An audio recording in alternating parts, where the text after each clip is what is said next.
Oh, I get an applause. Thank you, everybody. All right, hello. As Cameron said, my name is Jennifer Bonyer, and I am the Nashville 48-Hour Film Project city producer. Gotta say, it's fun listening to this feedback. But it's okay, I can overcome this. So, for those of you who aren't familiar with the 48-Hour Film Project, it is a traveling international film competition in which you create a short film concept to completion in just 48 hours. It sounds impossible, but I assure you, you can do it. So what we're about to watch is 4 films that were made in that time constraint as part of past 48-hour film project competitions here in Nashville. So we're gonna watch those films, and I hope you'll stick around afterwards because we're gonna have 5 panelists come up and talk about how they made those films happen. So without further ado, let's go ahead and watch some movies. Low fat. That shit is low fat. Low fat. That shit is low fat. Low fat. That shit is low. Oh, this is a complete waste of time. These women aren't dangerous. I don't know. They look pretty dangerous to me. What? They're women, dude. Well, Matt, this is the job we've been hired to do, okay? So unless you want to throw the entire mission, I suggest you buck up, be the good, supportive husband that you're supposed to be. Gross. So gross.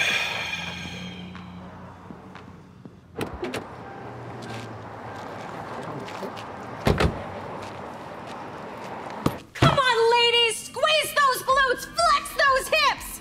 Fuck you, Susan. I know you can do better than that. Welcome to Female Fitness Force. I'm Rosie. How can I help you two? Hi, I'm Meg Pepperdrip. This is my husband, Mike. Oh, we just moved into the antique shop across the street. He's a collector. And we saw this gym and thought we had to check it out. Well, unfortunately for your husband, we are a women's only facility, so. Oh, that's not the way I heard it. Well, that's the way it is. But of course, we would be happy to have you sit in a little chair and wait while you get your fitness on, girlfriend. And you are just in time. We just did our warm-up, so come on. Great. Okay.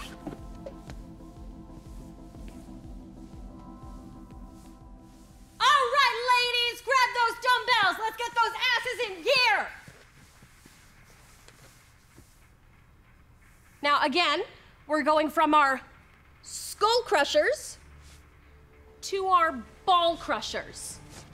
Okay, 2 very important movements. All right, Ruth, show me what you got. Take that! Yeah, try walking after that one, right? Lucy, go. Yes, yeah, try having kids after that one, am I right? All right, Susan, show them how it's done.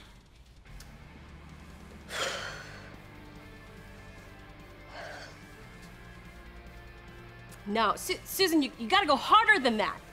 All right, you wanna crush them, not tease them. Aim to annihilate the testes, okay? Mag, what do you have for us? Yeah! Definitely needs work. All right, ladies, go grab your watermelons. Let's head to the other side of the floor.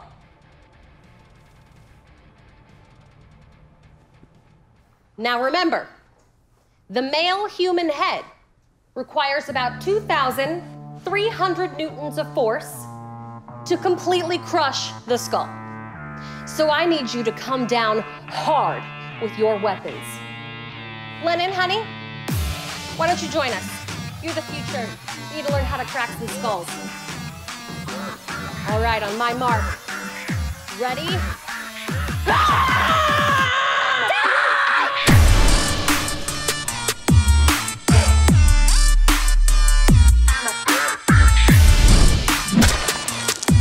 Okay.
You wouldn't believe what they did to my balls. Oh my God. Meg, mission confirmed. I have visual on a hostage. Repeat, I have visual on a hostage. Meg, I have visual on a hostage. Well, come on out here then. Let's get these crazy bitches. Right, copy that. All right, hang in there, brother. So glad We're gonna get you out of here. What?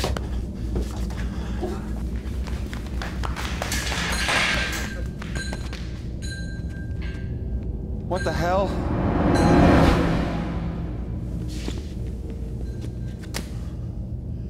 No, no, no, no, no.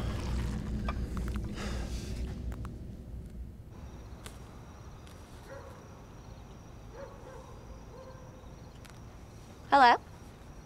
Hey, Chief. Unfortunately, nothing exciting, just another boring gym with another boring group of women, like Matt said. Speaking of Matt, he actually didn't even show up for his mission this morning. Yeah, I know, I was disappointed too. Yep. Honestly, I don't think he's cut out for the spy life.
Oh, am I early this week? Oh, no. I'm just working on something new with the old girl. Oh. She's a real beauty, right? It's very colorful. Definitely not what I would expect you to play. Well, I made it, and I'm proud of it. That's nice. What do you care about, Annie? Well, animals.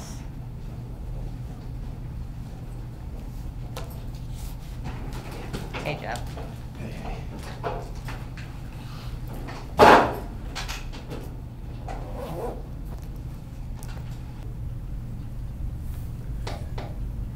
Did I ruin your alone time with old Pepper Drip?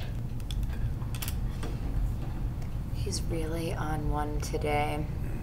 Never did I think I would take a music appreciation class and not appreciate it.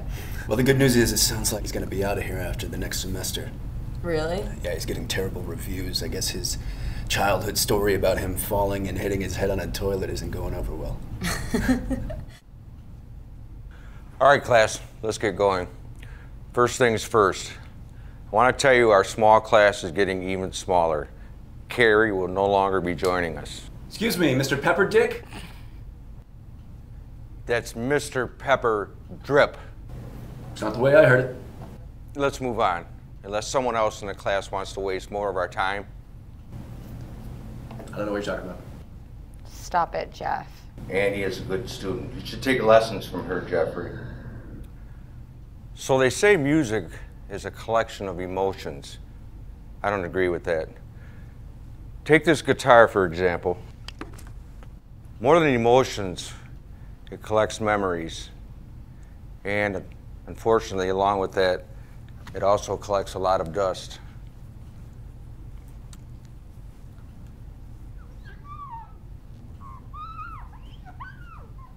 Hey, Pepperdick, you know a guitar has 6 strings, right?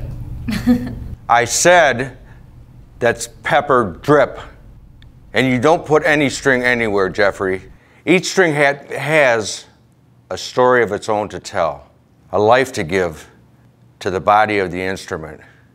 That's why if you put 2 strings side by side, you can create a hauntingly beautiful sound.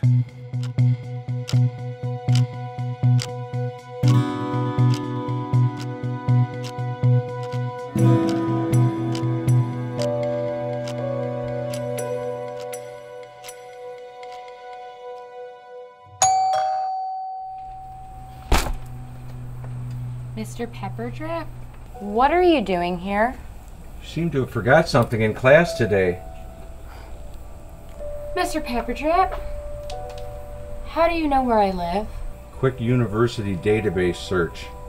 A lot of stuff on there. Okay.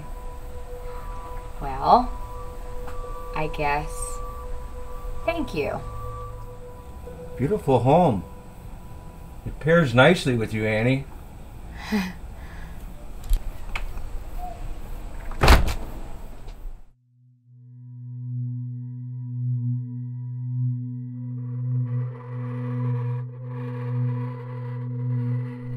Clearly you've given up on sports.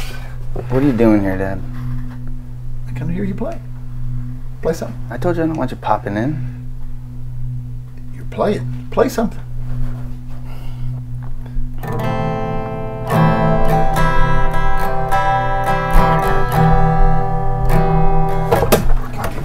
Give me. Be careful with it. Please be careful with it. Be careful. Please, Dad. No!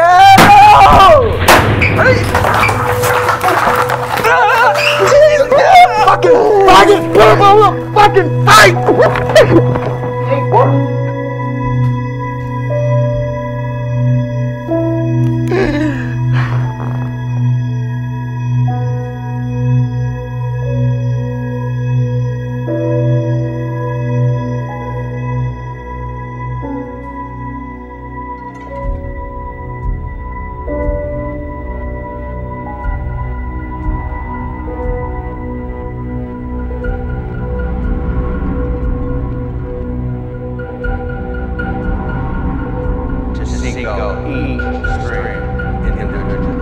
Life to give to the body of your instrument.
I'd say he was a good man.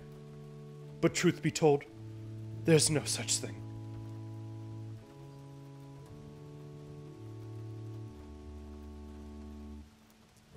Come, Nathaniel, come.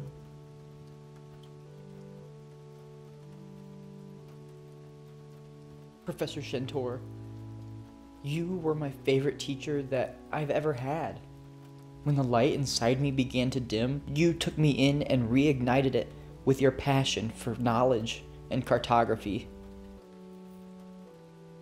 I guess this is goodbye. You must be Justin. Yes, ma'am, I am. And you are? Gloria. Shentor. Well, you must be his... Yes. His wife. Mrs. Shentor. Miss Shentor. I'm so sorry for your loss. It's too bad about his accident. You were his favorite student, you know. He always bragged about you, Justin. Really? I'm honored. Oh, yes. Trevor would often bring up your wit, but he never told me about your devilishly long tan body. Mrs. Shentor. Miss Shentor. This isn't the right time or place. There's another visitation happening after this one. My bedroom. My sock hole.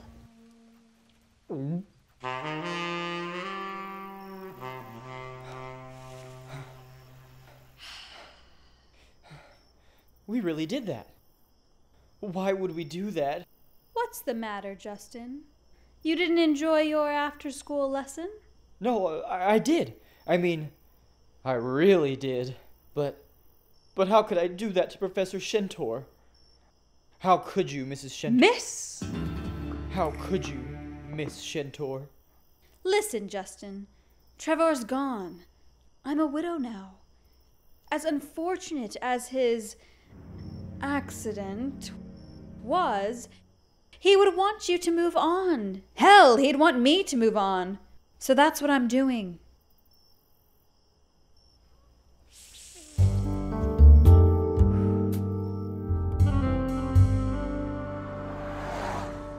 Hey, son. Yes, Father. You will call me sir in this household. Yes, sir. Well, I just received a call from a Mrs. Gloria Shentor. Miss? That's right, Miss Shentor. Says you left your wallet at a house. Says you should pick it up post-haste. Yes, sir. Listen, son, I know things have been pretty rough for you recently. And, is everything okay? I'm fine, Dad. And I wish Mom was still alive. I really screwed the pooch on this one. I goofed. Listen, I'm just here for my wallet, nothing else. Oh, really? Not even your future child? How can this be? My God, you're pregnant. How can this be? You know exactly how this can be. Or were you never really as bright as Trevor said you were? What am I gonna do? What are we gonna do? I'll tell you what we're going to do. We're going to run away together to Costa Rica. Costa Rica? Yes. I have it all planned and paid for. Our paradise awaits. No, I'll help with the baby any way I can, but I promised Professor Shentor that I would finish my cartography degree. How dare you disobey me? This is my plan! My master plan. I arranged every step, every dollar I needed from Trevor's trust fund, his unfortunate accident, everything! Wait, are you saying that you... Yes, I did it. I killed him. I wouldn't be so sure about that. Trevor! Professor! How? I wouldn't be so sure about that. Trevor! Professor! How? Oh, I'll tell you how, you whore. I knew you only married me for my family fortune. And I knew you would try to kill me any chance you could get.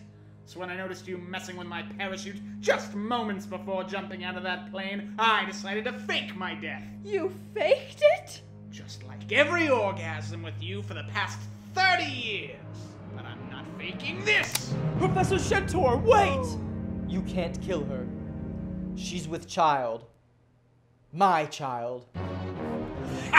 You foolish dolt. This wretched hag went through menopause years ago. Is that true, Miss Shentor? Mrs. Mrs. Shentor? I saw you die! I thought I had you killed! Too bad. Better luck next time. Am I going to be a father or not? Back up! Back up! Shoot the boy for all I care. But I'm your favorite student. You made a cuckold of me on the night of my own funeral, you perverted miscreant! I may not have worn a jimmy with your wife, but I always bring protection.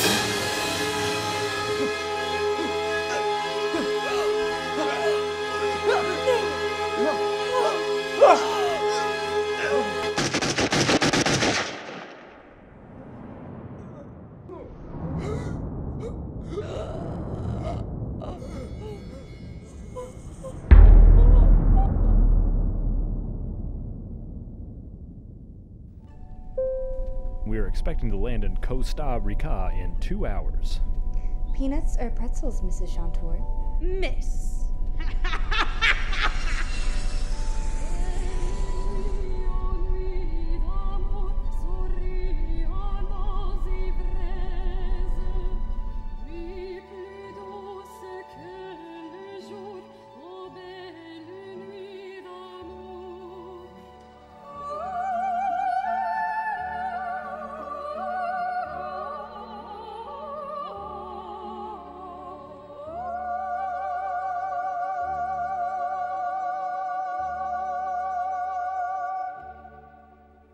Hi, I'm Jessie Warren. I'm the warden here at Lions Den Women's Correctional Facility.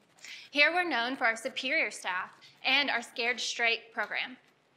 The f am I working with, a bunch of amateurs? Here we go with this lame ass job. How long we been gone for break? About 2 hours. 2 hours?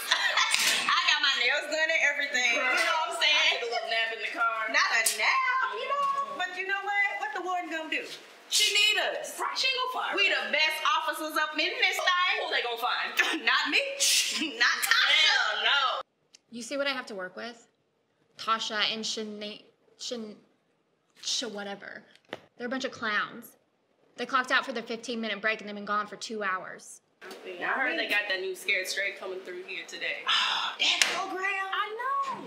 How we gonna scare her? You gonna go back. You know. You ready? Girl, I'm ready. Come. Shit, let's go.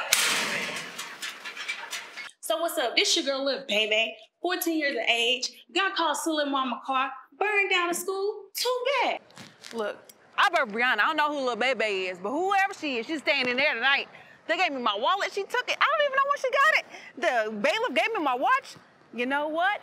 I hope this program sets her straight. I'm not coming back to get her. Right. You think you big and bad now. Wait till you meet Big Pinky. Who's Big Pinky? Oh, you about to find out. You gonna find out. This your girl, Big Pinky. You know what I'm saying? Can I talk? I'm in here doing my time, you know. Do your time, don't let the time do you, or whatever. Right. But it's cool, because, you know, I got my girl, the Tilly Lily, up in her. Tilly. I'm little Tilly? I know. It's because she my bitch. No, you my bitch. Oh, no, girl. You my bitch. Baby, who bought you this motherfucker? Who bought you that? Who You bought better you put that? that ring back on. Put it on the right finger. Go ahead, girl. Put it on the right finger. Okay, Daddy. Put it on that middle finger there. Tell him why you put on the middle finger. Bitches up in her. I'm sorry, babe. I'm just. Better be. I'm Tilda Chatoll, worldwide professor of that ass. I didn't even do anything. I'm not even supposed to be here. I'm just doing my what? Them kids on that. Told you not to say You anything. didn't know what you was doing. I'm about to come back there, girl. Come Better on. shut up. Come You better on. shut up. Come back, Dad. Turn the camera off. What is it? I'm in here for a money bun. You know what? They gave me 15 years for this. You know. Who talking to you? Didn't I tell you to shut up? You trying to come and see your dreams? Shut up. Let me smell it. Come on. Bring her ass on there. Come on. Come on. Fresh fish. Who out the way? Come on, girl. Watch out. You know how to serve?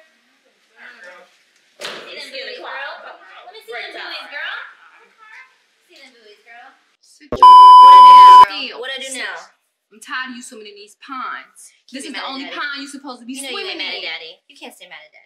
You girl, you know I'm just testing the waters. I haven't been swimming in a You while. always testing the waters. We got fresh fish right here, girl. We're about to take it to the sea. I'm your fresh fish. About to take it to the sea, girl. Smell it. You know, I'm tired of you. I'm tired of you. I'm tired of you. I'm tired of Testing the water.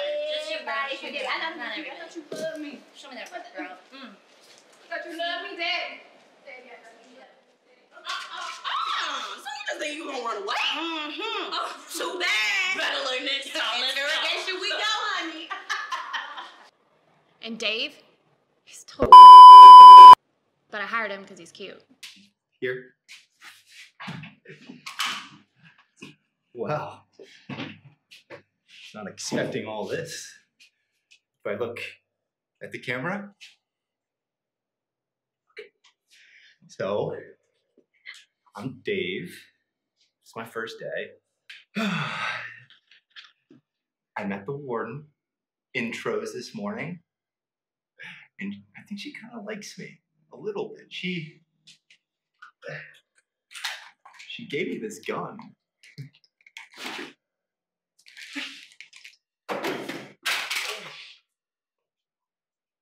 So try.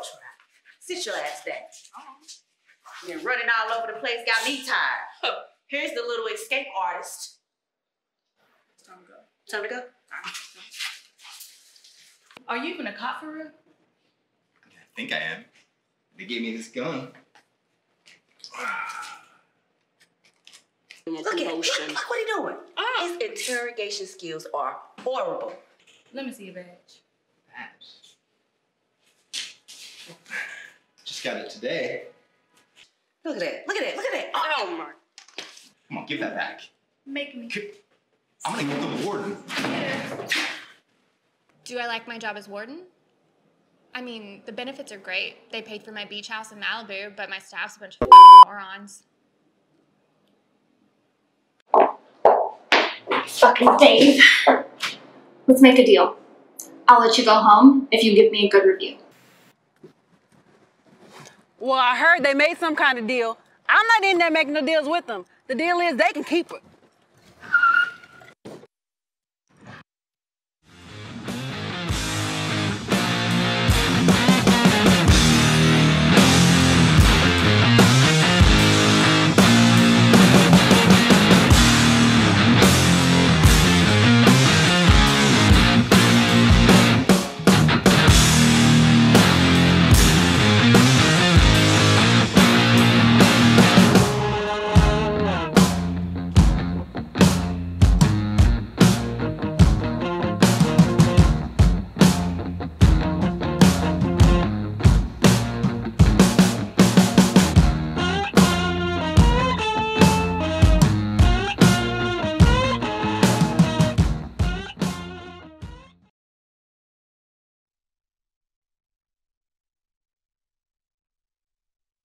Another round of applause for those amazing films and the filmmakers.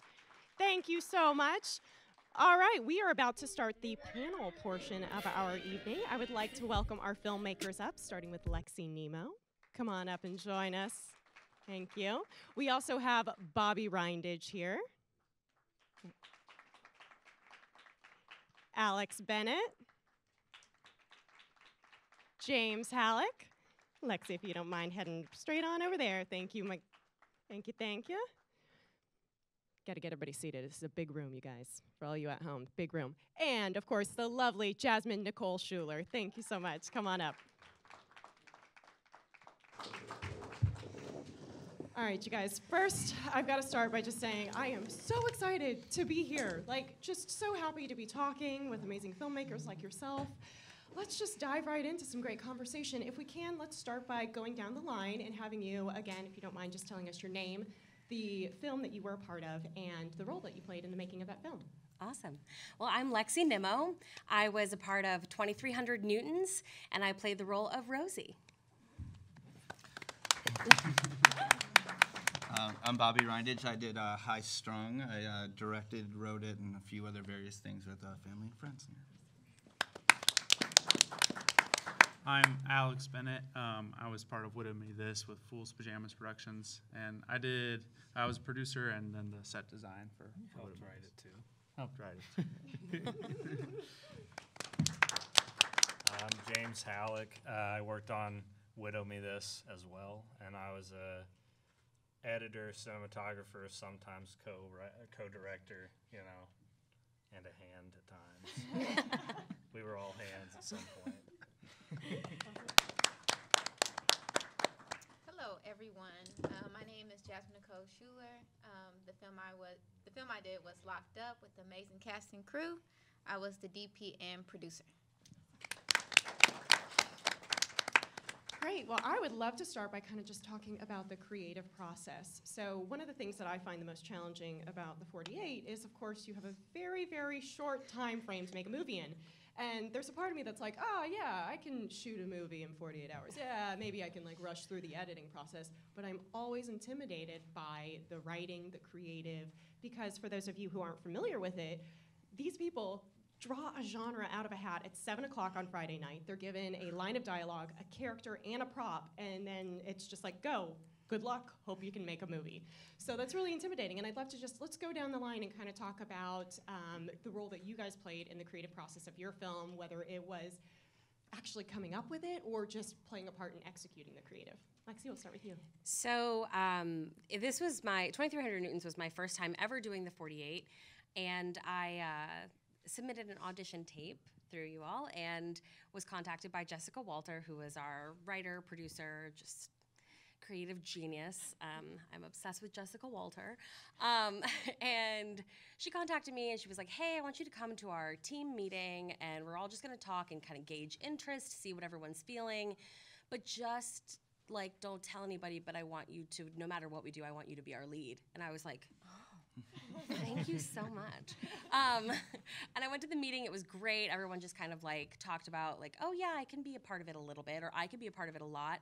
And I think that was really important, gauging everyone's like commitment levels, because then you can really be like, okay, so no matter what we draw, we know that these 3 actors with, you know, strong improv skills, which Jessica told me is one of the reasons why she wanted to kind of rely heavily on me as one of the main actors, because she knew that like no matter what curveball we were thrown or changes needed to be made, that I could kind of just make it work. And so you could kind of be like, okay, so with these people, they want to be involved, but they don't have a lot of time to commit, and these people have a lot of time. And so that was a really strong start for us. And so really the role I just played was being available and ready to do whatever it is they wanted me to do, and I was comfortable with whatever. I was like, yeah, sure, I'm down for anything. So I got the script very late at night, and it was like smashing watermelons and yelling at people, and I was like, this sounds awesome. You sound like the absolute ideal type of actress that we would want to have on a set, because you need to be flexible. That is kind of what the whole 48's about, is just being ready for whatever curveball's coming your way. Totally. Bobby. You probably head straight to the driveway and start smashing fruit to warm up. You know? Right, exactly. Get in the character. Neighbors wonder what's going on. Yeah, so I do, the ones we've done, I've done a few of them. I really prefer being involved in the writing or doing a lot of the writing myself, just because then it makes it easier for me to direct it, especially with the short time commitments, because I can kind of get my head around how to do it. A lot of people have different processes, but it's always been very helpful for me. A big advantage we have too is the ones we've done, my dad who's sitting over here, he was the main character in it, so knowing obviously him a little bit, I'm pretty able to kind of like work within that. And I was like, this guy's been wanting to murder or something, I guess. No, that person. But yeah, so the process, I still always end up taking too long during the writing often, which is always kind of a problem. So if you guys are gonna work on that, trying to have a good plan on how to tack the writing is super, super helpful to do. We always get kind of behind and I end up not sleeping at all the whole time. But near the end, I think it helps because I'm just goofing around on set and everyone's like, are you on? I'm like, no, I'm just tired. It's great that you stay so positive when you're tired. I try to. I get more positive. I get goofy and it's fun. It's awesome. Alex, James? Ours was a little bit ours was a little bit different this time because we had just shot, because COVID in 2020, we had a lot of free time, so we took the time and shot our own short film that was 40 minutes long. And when we finished that, we got right into the 48, and so we decided to do it but we lacked a lot of motivation, and so We're very tired. We were very tired, and a lot of these people that were helping us with this one just did our short film with us too, and so we're like, you know what, we're just gonna do this for fun, and then we thought of something that wouldn't require us to find as many locations. Taking the same thing with Lexi with the commitment of finding everybody's level of commitment, because even when we shot Widow Me This, like that last scene, none of the people's voices were the same people that were doing the puppets, because we just recorded that all first. They all had to leave, so we record them all and then send them off. But we had a lot of ideas that were just kind of pitched, and we pulled soap opera and Time travel. Yeah, time travel, which time travel is always super hard. But we had some crazy ideas for soap opera, and we were like, we can't pull this off. And then Well, so we always, part of our process that we've kind of developed over doing this for a few years is we always try to have a meeting before the 48 and kind of run down the list of all the possible genres and be like, let's just throw out a couple ideas for this, which typically we don't use any of them, but just to like get something on paper so we feel more comfortable. And one of our guys who voiced the father and also the professor at the end was like, if we pull soap opera, I'd love to do sock puppets. And I was like, that's amazing. So we pull soap opera. I'm like, guys, we're doing sock puppets. And the whole room's like, no, we're not doing sock puppets. I was totally against doing sock puppets. And by the end of that night, the later it got on that Friday, the more people started saying yes. And It was a slow process, but we got everybody. Yeah. And then you go to sleep and you're like, did I just screw over everybody in the group? It's going to be terrible. No, but it was mainly that this one, especially this past year, was a lot more about having fun, and then the main challenge was that the sets part. But Which yeah, was that all you. Yeah, but Andy Bennett, my brother, was the main writer and director for this one, and then James co-directed with them. But. Awesome. Jasmine Nicole? Okay, so this was a little different because we did the global film challenge, and so we did that. We didn't make the time, so I was like, oh man, I'm gonna do this. So I made the decision last minute to do the 40-hour film festival. So again, wanted to do something different. I wanted a big cast. I love putting a team together. It's so much fun. And so also I want to challenge myself too. So usually I'm a producer and director, so this was my first time being a DP for the short film. So we got the cast together, and it was like magic. Walking in the room, I remember it's a screenplay. Hamilton was like their warm-up singing. Oh, it's amazing. And I was like, okay, yeah, this is going to be great. So also, we had a script in mind the whole night. So we had an outline of it, and Sean Coggin, she did a great job with helping writing and the concept of it. And so when we actually got to the location, we scratched everything out, and it was improv. And Michael did a good job, leading them in within each scene. So it was pretty cool. So that's incredible. Yeah. So it sounds like 2 of the films up circle. here Yeah. were improv. Yeah. Wow. So let's actually dive a little bit more into that. So it sounds like the improv wasn't fully planned on your part. It's just No. something that came about. And Lexi, yours was kind of intentional. It seemed like there was a script, but you guys knew that there was going to be a bit of improv. So Alex, James, and Bobby, did you guys intend to have any improv? Did it happen naturally, or is that something you try and If avoid? every word wasn't perfect, I would have walked. No, I'm joking. Yeah, we had definitely some wiggle room. We tried to have a pretty good plan. For this particular one, I was trying to draw from a lot of Hitchcock type stuff, where I was trying to make it very clear once you know what happens. If you rewatch it, then you're like, oh my, you're really understanding a lot of this stuff. So we got close, but we had some wiggle room for sure still with it. There's definitely a good bit of added in jokes and whatnot. All the actors were kind of pretty involved in the idea pitching and screenwriting process. They all kind of knew what we were going for in terms of the tone and the scenes. And the last scene specifically, the big final confrontation, has the most kind of improv, because for that one we were running out of time, which was a blessing in disguise. So we were like, let's just get everyone to huddle around the microphone and just go through the scene all together, and then we'll film it to the sound. And so they were able to throw in jokes and play off each other a little more, which I think kind of ended up benefiting the overall movie. Mm-hmm. Yeah, because that was the only scene that we recorded it first, and then we just had to match it to whatever they were saying, because the other ones we did at the same time. Yeah. Nice. Awesome. Awesome. Well, the next thing I'd like to talk about is the time constraint of the 48. So we all know you make a film in 48 hours, but what happens if you are just that 1 minute late? So for those of you who don't know, you draw your genre, you get your elements at 7 p.m. on Friday night. By 7:30, because we are kind and we give you 30 minutes of drive time, you just got a bonus last year, you 2020 people, because it was all virtual, the submission was. But by 7:30, you're turning in your film. And so what happens if it's 7:32 and you're trying to turn in your film? It's okay.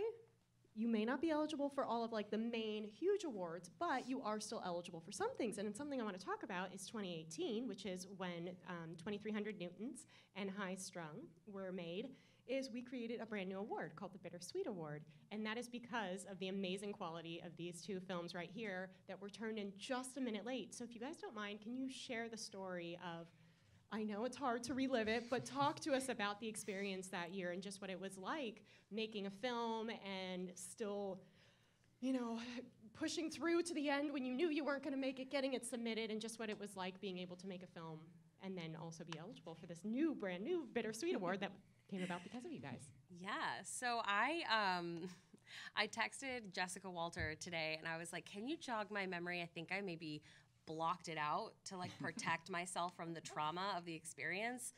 And so we talked about it and I was like, oh God, it's all coming back to me.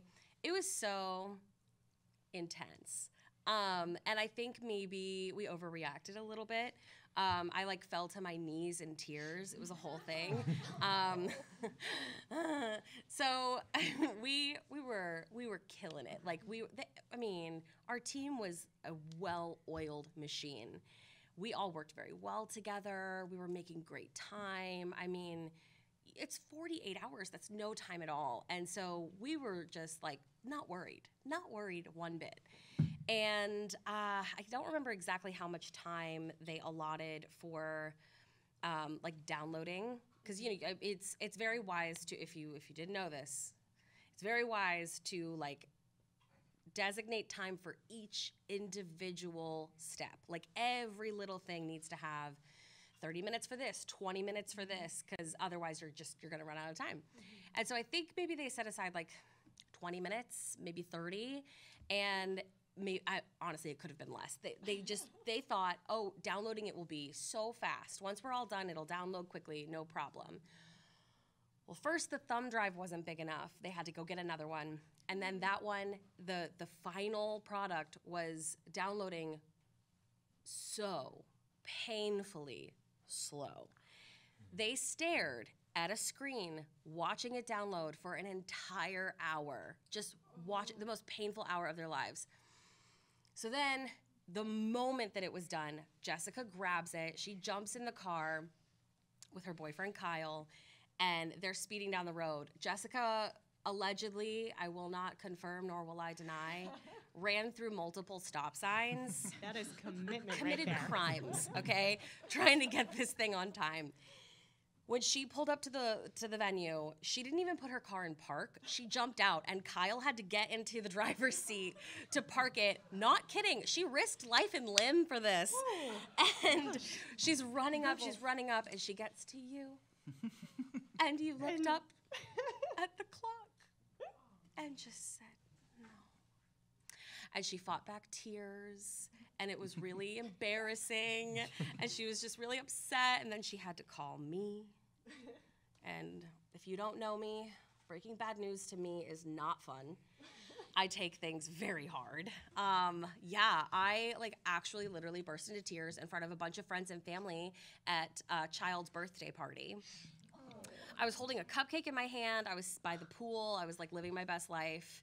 And then I get this call, and I literally dropped the phone and fell to my knees and burst into tears. And everyone thought someone died. It was like really intense. And my mom was just like, oh, no, it's like an acting thing. Like, she's fine. And it was tragic. So we were very disappointed, and we were not, we didn't take it well.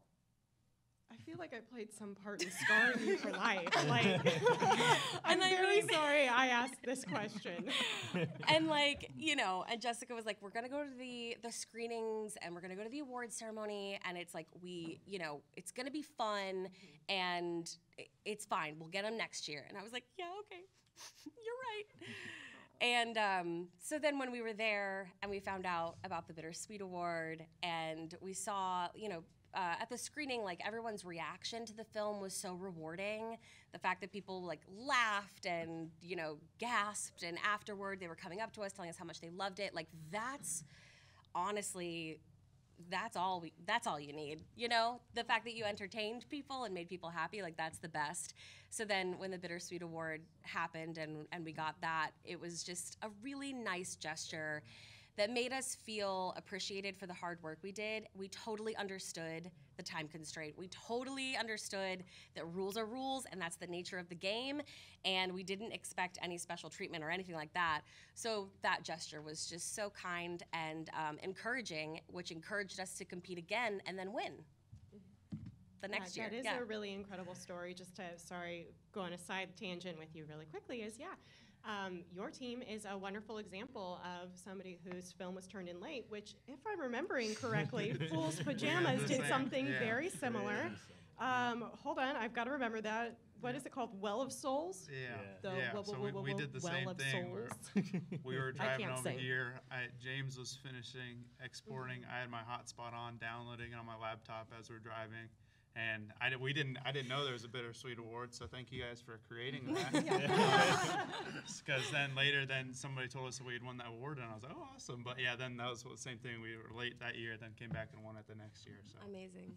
Yeah, it's one of the hardest things, I have to say, being the city producer, because when you're there, it's just like, I used to compete in the 48. I loved it dearly, and then it was really fun getting to take over and run the 48, but now I kind of feel like they're all my little baby films, and I want them all to get in on time, and I want them all to win all of the awards, and it's so heartbreaking when you guys don't get your films in on time, so please get them in on time.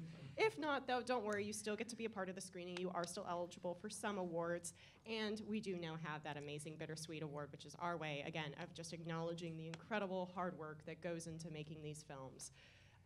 But Bobby, would you mind sharing your story about High Strung? Well, this hasn't been confirmed, but I feel like I heard that part of Fast and the Furious was just some outtakes of us driving to absolutely. Tokyo drifting and stuff. But yeah, same kind of thing, trying to race there to get it turned in. One thing that I definitely took away from it that I think is a great tip is we now send someone, we make sure we get some kind of edit done with plenty of time, send someone there early to sit and wait in the parking lot, and then we'll continue to use the time and try to like go. So that way someone can at least get something in on time, you know? So that's, that was really helpful the next time, so we didn't have to worry about getting pulled over or endangering. You know, I mean, I wanted to be in the film, but I wanted, not just, you were wearing a lot of hats, and you were very tired. As That's how you can see me if you look with all the hats. But yeah, I think that was really helpful, and I think it's a great thing to have an option for, because like we said, you put that much time, at least you can get some kind of nod in the time spent to do it. So, yeah, absolutely. And then you can make that call when it's just minutes before of like, well, would I rather have my polished film in and have it be late, or would I rather have my less polished film in and on time? Exactly. And then you're not just pigeonholed into one or the other. You've got that choice. You can make as a team together. Yeah, absolutely. And Jasmine Nicole, why don't you tell us what it was like, since you were also playing a producer's role, how you guys managed your time with Locked Up? How do we manage our time? So I had before we actually shot anything, we had like conference calls, have one with the cast and then with the crew, and we had to have that real conversation like, okay, hey, can you edit within this amount of time? Can you clean sound within this amount of time? If you can't do it, doesn't mean that you're not good, but you know, sometimes people cannot work under pressure like that, and it's just, it is what it is. So they said yeah, and gave them confidence in that, and so the plan was just to shoot all day Saturday and to be done no later than 4 o'clock, so that way it gives them that time on, and then Sunday too, for them to like kind of edit and figure out what we need and what we didn't need, what needed work, what didn't need work. So yeah, just really trusting the crew and everybody in their department, not micromanage, but let them do their thing. So that's just what happened. It's incredible. Sounds like it all went to plan. You guys got your film on time. Yeah. Love it. Easy. It's okay, so long as it's before 7:30. It doesn't Right. matter if it's 7:29 or you got it in at 6. It's in on time. Yep. So let's talk about another very specific part of the 48, which is those required elements. So for those of you who don't know at home, the 48, when you come to kickoff, you are going to draw a genre out of a hat, but you're also going to be given a character, a line of dialogue, and a prop to deal with. Nobody knows what they are until that night at kickoff. So what I'd love to talk about is just how you guys approached each of those in your films. Is it something that you chose to embrace, or is it something that you were just like, let's just get it in there? Just, if you don't mind, why don't we just start with you, Lexi, and we'll go down the line. So with our team, to be completely transparent, because I don't think there's any wrong way to do the 48, by the way. There's a lot of different ways to do it. We just kind of put it in there however we could. We chose to spend our creative energy building our story and building our characters. And we were like, okay, if this one line is a little funky, at least it's a really fleshed out plot, is kind of how we felt the 2 times that we did it. But I also feel like the 2018 and the 2019 had really workable things. I'm sure that there are other times where it's a little trickier, a little weirder, and you're like, wait, how do I work this in? And you have to put more creative energy into it. It kind of ended up working out just really well for us, so we didn't spend a whole lot of time on it. That's great. And so I'm going to try and recall these. So for 2018, which was your film, Lexi, and Bobby's, it was a football, and then you had to have a collector was your character. And then you needed to include the line of dialogue, which was, that's not the way I heard it. Yes, and then Pepperdrip. Oh, yes. His name was Michael Pepperdrip, the collector. not what was heard in the film earlier, which I won't repeat. No. Bobby, how did you guys approach it when you got those elements? It kind of really, for this particular one, worked really well because we, of course, as usual, you're brainstorming with everyone trying to figure out and whatever. But then coming up with the collector thing really worked well to the bookending of the film we did, so that you're like, collector, what is he collecting? Oh, maybe just guitar, you don't really know for sure. In the end, we realized guitar strings like trophies. So it took a lot of inspiration too from Dexter and Breaking Bad for that kind of feel. And I always thought it'd be fun to kind of create a series about this, like a little more of the backstory, where I play the younger version of like why he was like that. So we spent a lot of time too trying to think of what a serial killer, what their like psychology is. So we put a lot of those in the beginning, and then just added to, a lot of times they will keep some kind of trophy for the kill, which is a string. So then he's collecting those. So it worked out pretty well. Yeah, it was a really That's great really reveal. cool. Yeah. Very, very cool inclusion. Yeah. Why don't we go down the line? So real quick though, Jasmine Nicole and Fool's Pajamas, you guys were both in 2020, and so those elements helped me. Where a wallet was the prop, and then you had Trevor Shentor, which I can't now pronounce any other way than the way the sock puppets say it. And that was a professor, and the line of dialogue was too late? Too bad. Too better bad. luck next Better time. luck next time. So talk to us about how you guys approached including those in your films. I mean, definitely every time we've done any kind of timed format, I always pitch to no avail, having the required character just like show up, say the line, and throw out the prop all at once. Like we did a Western for the, 72. And it was like a mail carrier, and I wanted him, and the prop was like a ruler and whatever the line was, and I wanted him to come in, say it, and then get shot by someone and fall over and toss out a ruler. Did not make the movie, but I think typically otherwise we try to make it feel like it's part of the movie. Like you can't really, we just don't want it to feel like, that line sounds weird, you know, like, or.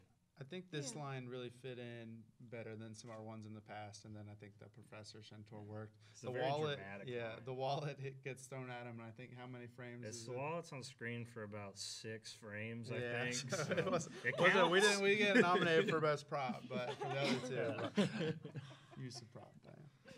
Jasmine Nicole, how did you guys approach it?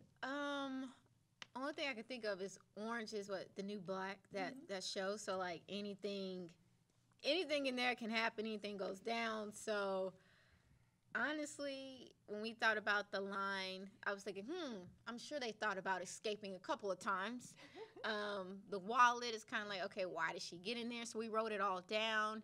And then Shantor, the name, I was like, how can we make this pop? But then when the actress, Jessie Ward, when she had said the line, it was amazing. So it was just kind of like thinking of what could happen in prison. Like, nothing's safe. How did they get the stuff in there? Who knows? Like, you know. Yeah. So it just kind of played itself out. So. No, that's awesome. Yeah. Sometimes things just work. Isn't it nice when all the pieces just line up? Yep. So one thing I'd love to talk about is locations. So for those of you at home who might not know a whole lot about the 48, there's not a lot you can do to really prep for the 48 beforehand. But one major thing you can do is secure some solid locations. So Jasmine Nicole, why don't we start with you and talking about that incredible jail that you guys shot in, or whatever the location was. I'm not even sure. It was great. Yeah, it was here in Nashville. We did some location scouting. It was between that location and like another like warehouse, but in the warehouse it didn't have anything. So I knew this time around I did not want to shoot in a house. I wanted to do something different. Nothing wrong with shooting in a house, but when I seen the location, I was like, okay, cool. Enough room for just different scenes and enough room for pacing because we had so many. The cast was just huge, so the bigger the cast, I feel like it helps with pacing. And then when you have room, definitely more room for them to work with. So I was like, this is perfect. Amazing.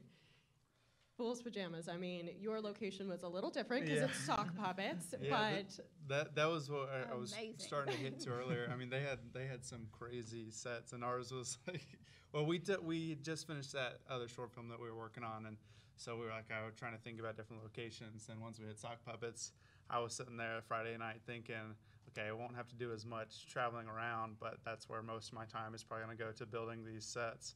So early morning trip to Walmart of buying a lot of stuff, and luckily his parents had a little workshop where we were building everything and just getting it done. Yeah, just getting it done like right in time to shoot the next scene. So that's where like most of my time went during that day, where I feel like I didn't get to do as much because I was just building the sets. But yeah, it was like an assembly line type situation where he was like off to the side making the sets while we had all the lights set up and we're shooting the scene that was happening. And then as soon as it's done, you move it out and you move the next one and you get started on the next one. But yeah, it was you along with Caroline and Hope. We got really lucky because I know Hope, who plays Gloria, was like, I've got all this American Girl doll furniture. It's the perfect size. Like the bed is like just the right size for two hands. Yeah. So we definitely lucked out with a lot of that. But it was definitely a different challenge in building all of our locations. Not like huge locations, but it definitely was a challenge. It was a lot of fun though. My favorite thing on the set, and this was like, I don't know, it's dumb, but it makes me laugh every time, is at his house with his dad. Alex, right before we started rolling, was like, wait, I got something. It's the same picture of the dad sock twice, but one's in like portrait and one's in landscape, and those are the only two pictures on the wall. I don't know, it just like cracks me up every time. We needed more things on the wall, and we didn't have too many options, and the printer was running out of ink. So he's like faded. Right, it's the little things. Yeah. That's awesome. So Bobby, how did you guys approach? Did you have the school location already at your disposal? Yep. So a great tip, I think, is if you're keeping limited locations, of course, so you're not moving a lot of stuff. Everything's like last minute, so you want to keep it limited. But something more than that is trying to find locations, if you can, that have versatility in them. So like at a school, we shot obviously the main scene in the classroom, everyone saw that, but the part where they're like in a stairwell, which almost looks like a parking garage, that also is at the school. They happen to have this kind of weird, creepy looking one. And they also had this weird, creepy looking little area that has a sink set up, which is at the end scene when she's getting strangled. And then the other location was our house, and then the flashback scene where I'm playing the younger character is in the basement there, and then at the doors of the house. But the rooms look very different, so it feels like there's more locations, but it's just two locations, which made it a lot easier. And then she just stepped up with my girlfriend. She was the close-up of the neck because our lead actress had to leave before then, so we did a lot of pickup stuff. She happened to have similar looking hair, so a couple of the behind shots of the back of her head and stuff, she just was a stand-in, and it kind of like worked out. So again, also just having people who are ready to jump in, and you guys know problem solving as you go. So. Yep. Got to be ready to solve problems on the fly. Hey, who's ready to put their neck out here? Right. Not a lot of hands starting. Yeah, that's what loved ones are for, right? Right. Come on, come sacrifice yourself for a minute. It's all in the name of art, right? It's okay. Lexi, so do you know, did the team already have the location secured? Because you guys shot in that great gym. Yeah, so I would say exactly what you said, that having one or maybe two locations that are really versatile. Our team had, you know, anything we were allowed to plan ahead of time, we had locked in. And that was really helpful. It was really helpful. I think Jessica's boyfriend, Kyle, worked at that gym and was able to secure that location for us, and we were able to have it for the entire day. And like every, you know, like the back room and the parking lot and to the side of it, like we just, on that property is the only place where we filmed, and that was super, super helpful. We also, I'm pretty sure, only shot for like one day. Oh, wow, that's great. So, but having that location like first thing in the morning until late at night, I mean, I think I got there at like 7 a.m. and I think I left around midnight. Being able to do that was really, really helpful. And so that's a practice that we took with us into the next year, because that was made things a lot easier. I have to say, I'm very impressed that you guys were done filming at midnight. Most people are I was still done. filming. Like I into was the done. I night. think there was a lot of cleanup that had to be done that I was like, oh yeah, bye, bye. Completely You got a understand. cupcake to get to. Yeah, I gotta go. Well, next, why don't we talk a little bit about, Bobby, what you were touching on a second ago, utilizing your friends and family, building your crew, building those people that you have by your side, because you just don't know what the 48's going to take. And it sounds like there was family members in yours, Bobby. There was family members. Alex, it sounds like your brother was involved. So can we just talk a little bit about the formulating of your casting crew and kind of what your thought process is, and maybe some tips for people who might be starting to put together their teams right now? Okay. Yeah, Bobby. So I casually mentioned, like many times, my dad does quite a bit of acting outside of this too. So we always work together. It's like one of our favorite things to do, family time. My girlfriend helps a lot. She does hair, and she does a lot of the art direction stuff too. We own a salon, so we utilize that in the 72 hours. So we shot some stuff in there. My son's been in a couple of them before. If you saw the little dude in the Hawaiian shirt around here, that's him. So he's been in one before. My mom does sewing, so she helps, and then other family and friends. And it's just kind of talking to people about what they're willing to do. One more quick thing to touch on for locations related to that too is what we do that's really helpful also is talk to everyone on your crew, no matter who they are, ask if they have access to any unique locations, and kind of have a pool of those ready to go. And then, of course, like we said, you go check them out and are ready to adjust for those.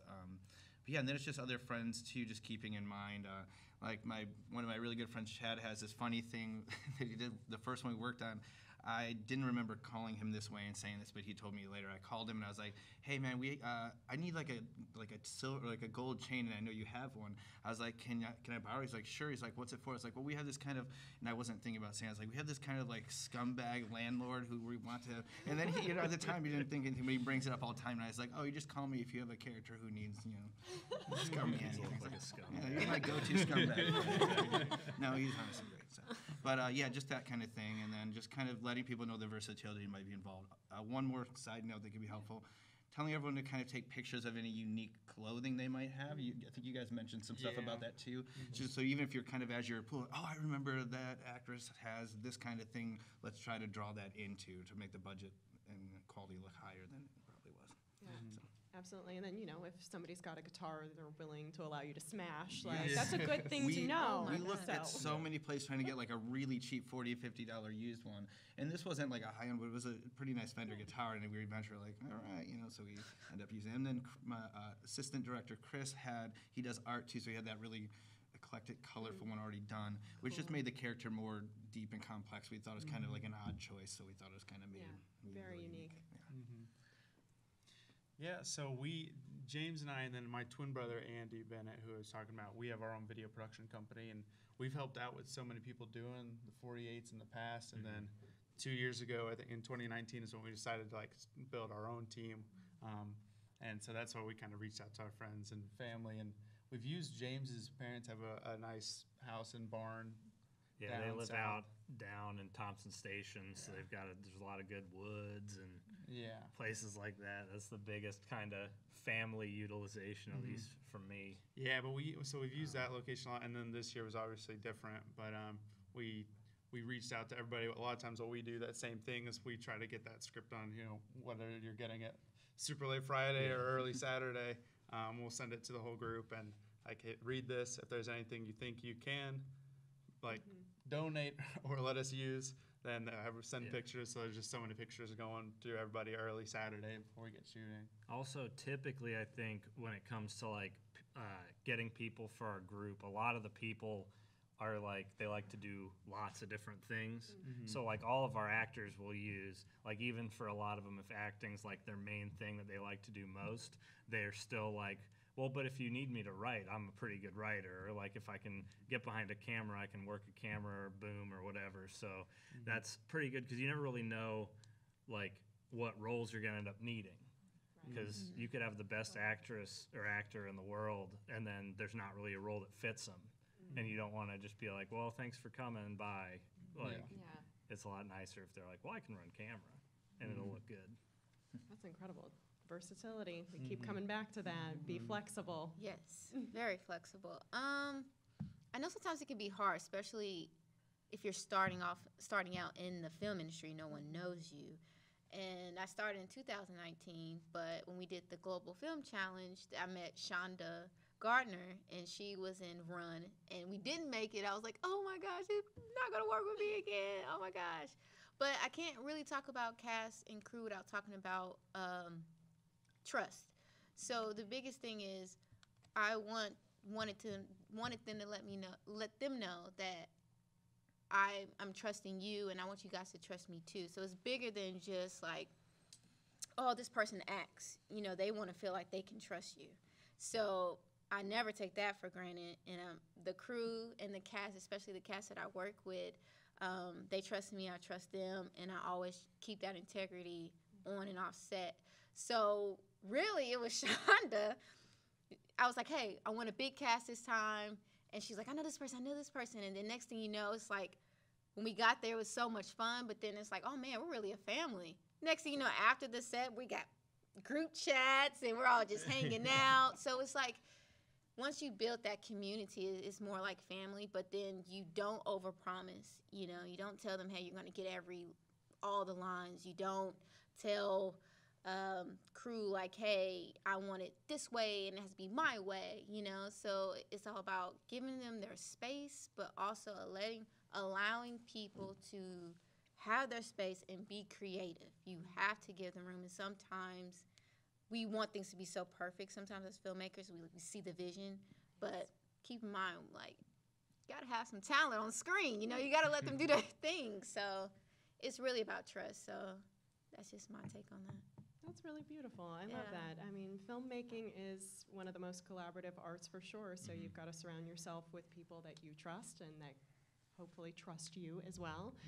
And on that wonderful positive note, let's talk about something negative.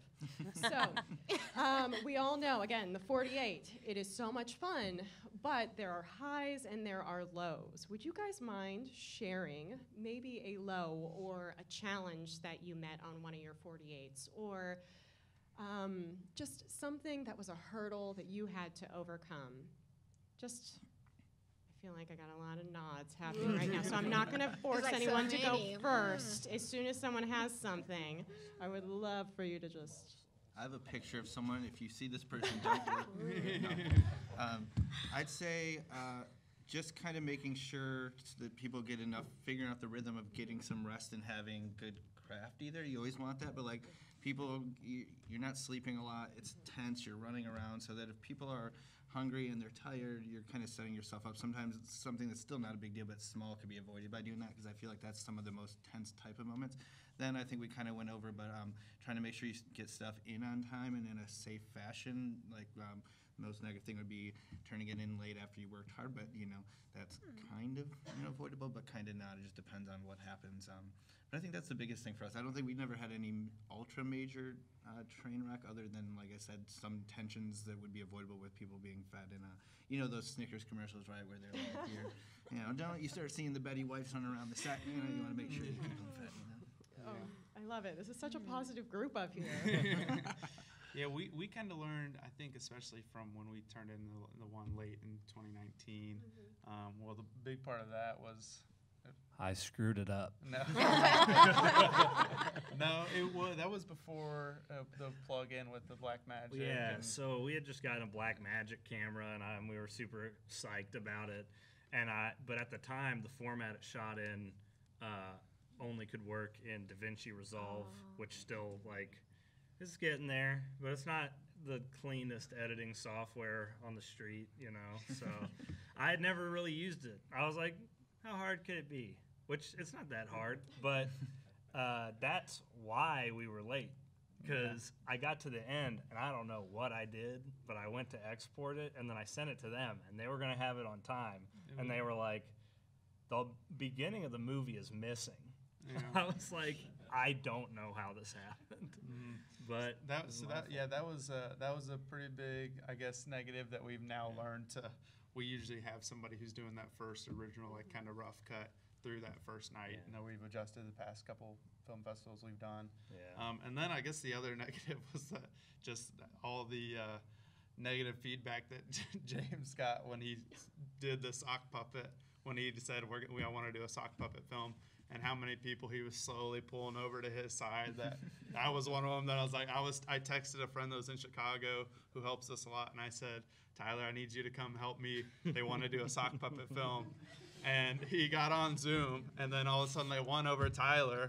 And so now I'm like, well, no. So then all of a sudden I was like, well, we're doing it. Now you just go with my ideas. It's easy. Yeah, now you can hold it over them. I mean, you guys went on to win, so there you go. But similarly, to kind of show how you learn from the 48, on that movie we shot right before Widow Me This, it's that one's like 40 minutes long. We only had 4 days to shoot the whole thing. So that was definitely like all right, we kind of trained for this for a few years doing the 48. And during that, we burst a pipe for a water heater, and it just started spraying water everywhere. And typically, that would mean shoot over and also house ruined. But thankfully, neither of those things happened because pretty much everyone across the board in our crew that we were working with all has this kind of experience with the 48. So it's kind of nuts how quickly everyone sprung into action. There was a baby pool in the hallway catching the water. There was the lead actor sprinting outside, found the controls, shut it off, and then Alex was flooring it to Home Depot to find pipes instantly. It was kind of that was why, because we were at a lake house shooting that, and I just walked in, and one of our actors is holding, trying to stop water with his hands coming out. And so that was a big thing of just learning to overcome those obstacles that I never think is gonna happen. It set us back probably 20 minutes. Wasn't so bad. 20 minutes. That's it. It was probably at 1 a.m. No, it hadn't been yet there. Yeah. But that was definitely an interesting experience. I could piggyback one quick thing off of the first part you're talking about, the editing kind of thing. It's just a good note because on this one, part of what did ultimately lead to us turning it in late was we shot the first stuff was at the house because where we met, and we were doing the stuff for the door scenes. And when they were shooting it, we usually get a pretty good flow of it, but they were just tired enough at this point that they didn't review the audio and the camera stuff, and we had ended up having issues with both, which ultimately cost us a couple hours. And at first I suggested, I was like, did you check? And they're just like, yeah, kind of thing. And it's one of those small things, but in this, take that extra second on the front end, and it will save you a lot. Same thing with the edit. It's hard, but you're tired, and you're trying to figure it out. Yeah, but with every mistake that happens on a 48, you learn so much. Oh, you learn quick. It's very quick. Don't break water pipes. If you learn one thing. Yeah, and the good thing is especially you learn it, but it's always fun to come back and you've learned it too. When you come and shooting it late, you change. You're not doing the same thing again. We're not showing it late again, so we come in, change the whole process of that post production, and so now we haven't been late yet again. So Jasmine Nicole or Lexi, do either of you have a low point that you can share with us? Oh, That's something you bring learned? this mic a little closer. You know, talk about $1 in a dream, because you got to have some kind of funds, right, to do it. So the cast and crew didn't know, but I didn't get the location. Well, I got an Airbnb for like housing and headquarters, so I didn't get that until like an hour before. We was getting the genre and stuff, so that was hectic. And then the location, I didn't get that until like late that Friday. So I would say if you have time, instead of like being like me, waiting till the last minute, you know, just finding out budgeting. If you want to do it, make sure, you know, crafty and just different departments seeing what they need. So money it's a factor, it's real, because people want really great products, but money should not stop you from doing it, from competing, Well said, yeah. for sure. So that was our little hiccup. I didn't have none of that until You that definitely time. overcame it, though. You figured out how to do it. You made an incredible film. I did, thank you. But yeah, I would say money and just budgeting, and if you have time, try to plan it. Yes. Yeah. Producers are a very helpful thing on a 48. They're one of those that you think you're just like, it's fine, we're moving so fast. You don't, but no, it's really nice to have that person making sure you're hitting your budget, things are scheduled out properly, just to have that person checking those boxes for you behind the scenes. Yes. Lexi. I was very fortunate, like, not to brag, you guys, but like, no. Our team, like I said, a well-oiled machine, and also a family. Like, truly, everything you said about trust just really resonated with me, because Jessica, Walter, David Shamban, and Nathan Thompson are incredibly talented professionals in the film industry, locally and all over. So working with them is just like, you know, an honor. I learned so much from working with them, and they're so professional. They knew what to do. They knew what equipment we needed. They knew how much everything was going to cost. They knew who to contact to get things for free. They knew to feed everybody a lot and often. You know what I mean? They knew to have lots of caffeine flowing. Like, they knew what they were doing, and that is, you know, that's an advantage for me, you know, coming into this and never having done it before. And the beautiful thing about the 48 is that it's made up of people who are first-time filmmakers. Like, they've never done it before, ever, and this is their first go at it. Yeah. And seasoned professionals who are, you know, just doing it for fun, or to, you know, make their like their reels more diverse or whatever, you know. And then everybody in between. And so I think that there are a lot of roadblocks that teams that are less experienced with filmmaking in general, a lot of things that they run into. And I think that getting tired, being hungry, running out of money, you know, if you're a filmmaker, you know what that is like, because that's just kind of our lives, or maybe even our personal lives. So definitely things to keep in mind. But then, you know, ultimately, if you have a team made up of people who you really trust, and you all really believe in each other, and you're coming into this wanting to support each other, then you, not to be corny, but you can kind of overcome any obstacle that comes your way. Sorry. Beautiful. No, I love that. But I do have a recommendation, not to be cheeky, but for the tiredness, the exhaustion that comes with working 48 hours straight. Our team adopted Tiger Balm as a method of staying excited about life. We're a drug-free team, more or less. So there were no you know, extracurricular activities on our set, but we were exhausted, and coffee wasn't cutting it. And David Shamban was like, "I have Tiger Balm." We're like, "What is that, David?" He's like, "It's Tiger Balm. Here, you just put it in your nostrils." And I don't think that's where people really put it. I think people put it on their muscles. Is that right? Yeah. Well, that's not where we put it. And so you put it, no, it's safe. I Googled it. I was worried, but it's like, you can do it. You can do this, I promise. I mean, like, maybe not kids, but like, we're all adults. And so you like put it in your nostril like that, like as if you're gonna go look at a dead body, and you just go, and you just, whoo, it really wakes you up. And so 10 out of 10 would recommend Tiger Balm. I thought it was an energy drink. Well, I know, I was like, what is it? It's like a, No, it's like, sorry, it's like a. I'm a Tiger Balm Yeah, rep, and I'm here like to- icy hot. Different It's version of icy hot. spicy lip balm for your sore muscles, sort of, is what that is. Man, learn something new. Yeah. Absolutely That's the incredible. Right. Well, really quickly, I just want to tell our audience in just a couple of minutes, we are going to open it up for questions. If anybody wants to start thinking about a question they might have for the panel, we'll do that in just a minute. Next question, though, is if we can just talk a little bit about a tip. I know this is called the Tips and Tricks panel and screening. So you guys all have done timed competitions multiple times. You've done various ones. Why do you do the 48? And what's a tip that you would give somebody who could be a seasoned professional, or like you said, somebody who's a first-time filmmaker coming out and just being like, for some reason, I'm going to try and make a movie fast?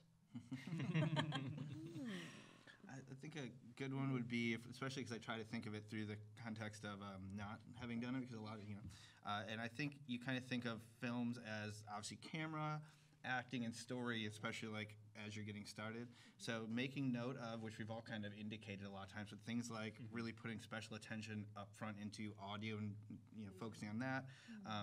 Editing, time and planning, and then craft services. Those three, I think, especially as you're getting started, you may not realize, like you were saying too, by the professional things, but those kind of are the creative foundation.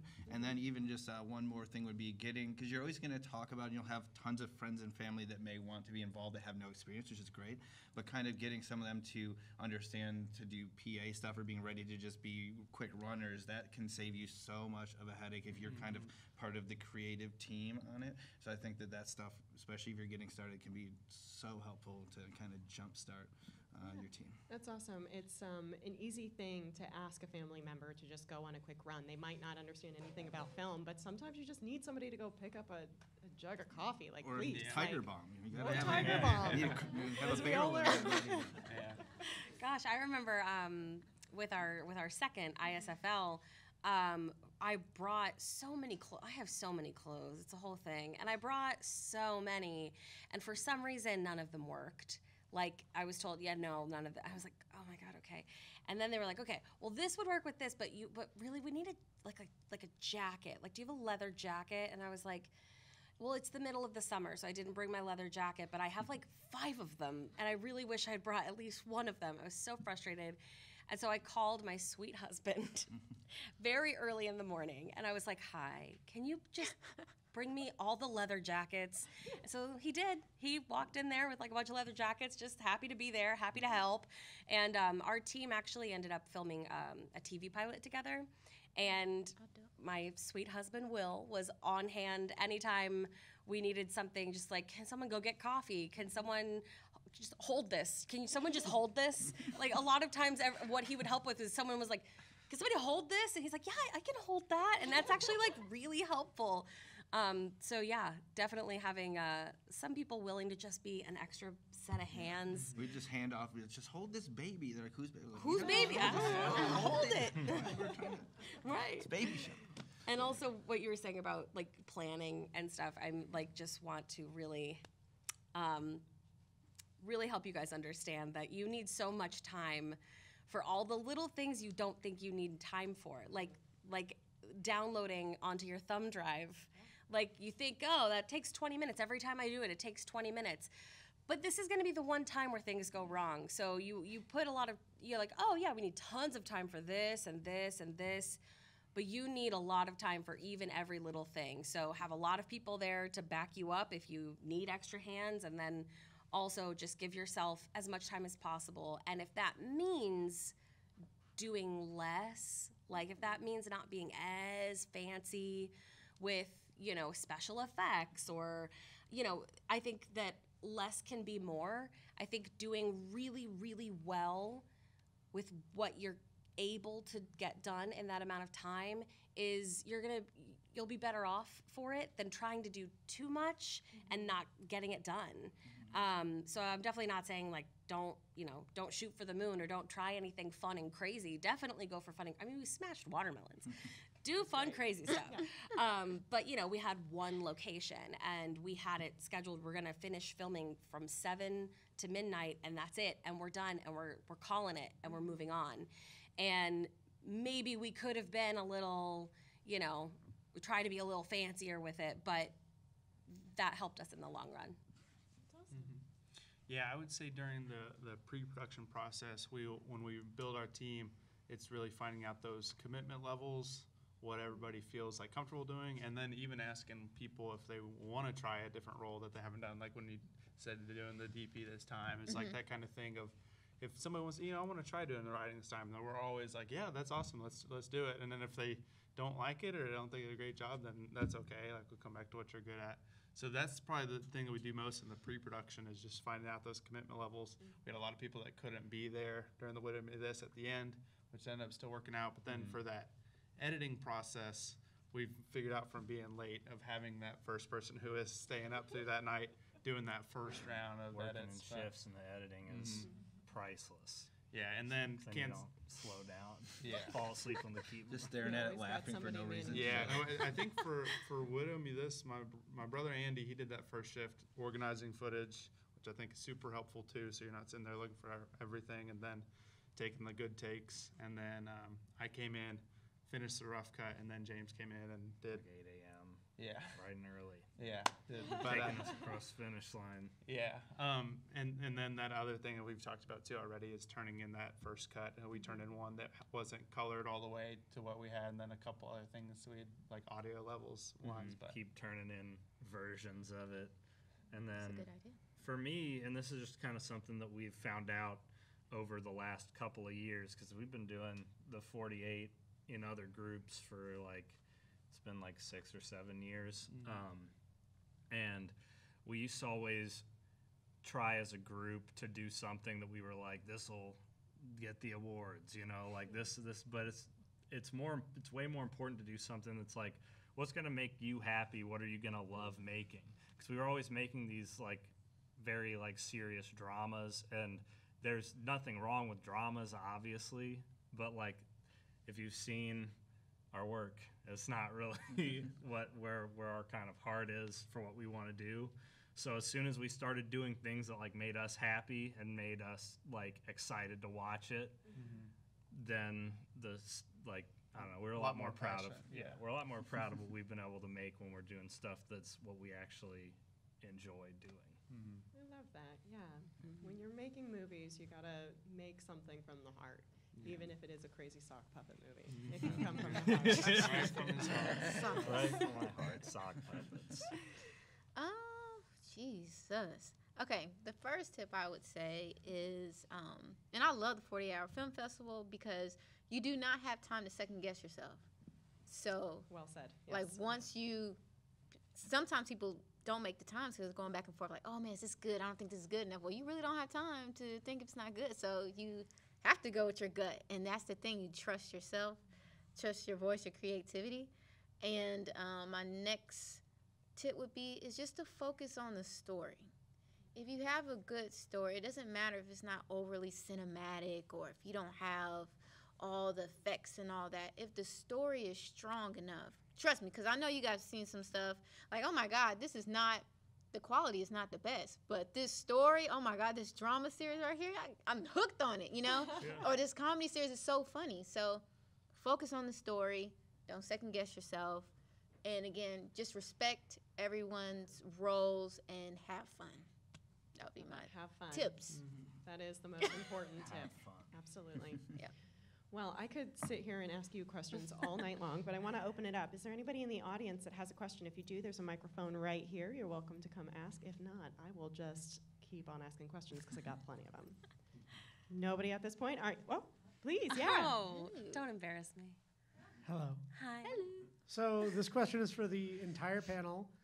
I know that sometimes you don't write down, you just kind of like go into it, but if you have had something written down, have you ever gotten to like the shooting stage and then just had to be like, we've got to do something totally different? And if so, how did you deal with that? That's a great question. That's a really good question. Good job, babe. Oh my goodness. Would anybody like to That start? was what Locked Up.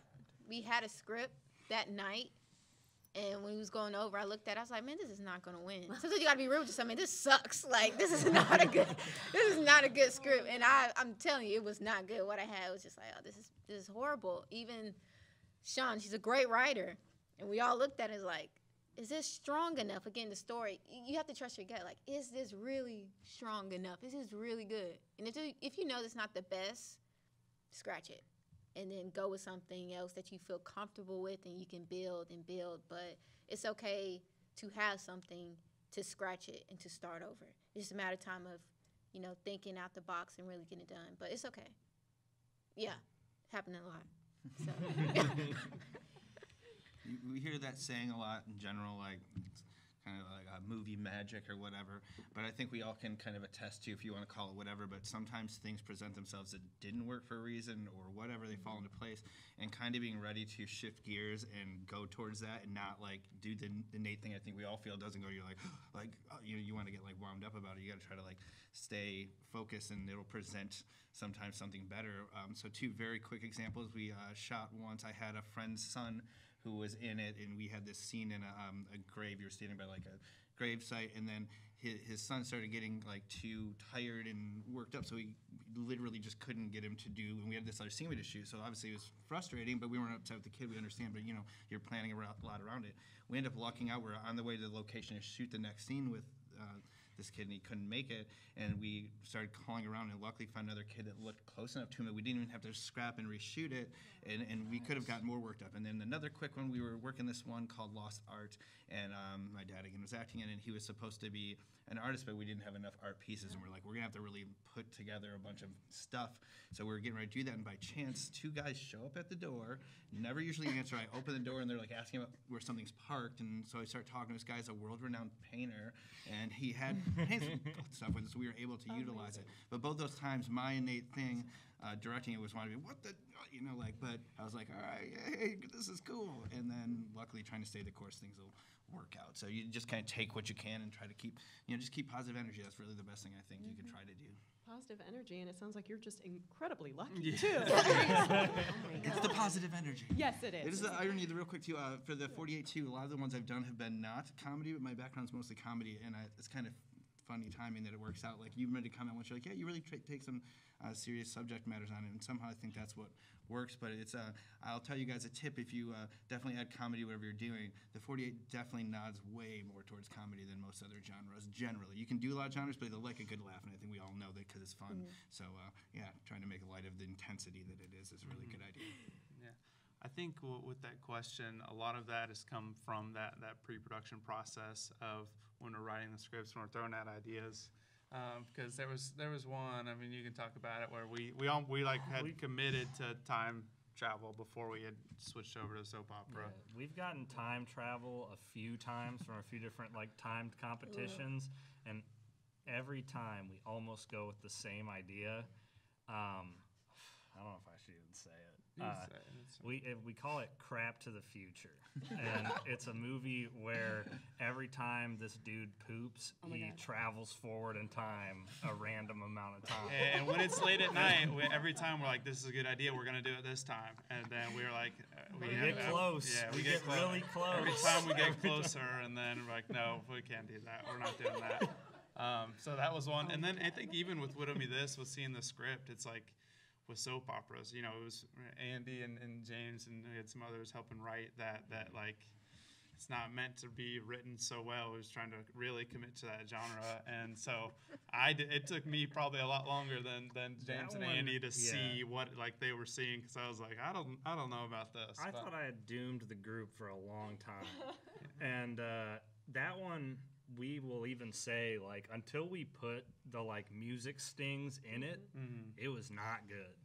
Yeah. And we watched it through with no sound effects and just the voices and the puppets, and we were like, this might be pretty rough for us films. Yeah. This could be a bad look. That idea too, because we had that idea just for a soap opera. With our friend Cooper had this idea, and we were like, well, we're not going to be able to do this with locations and getting these actors that we didn't have in our list. You got to get an old man, and and so then that's when James comes by these days. Yeah.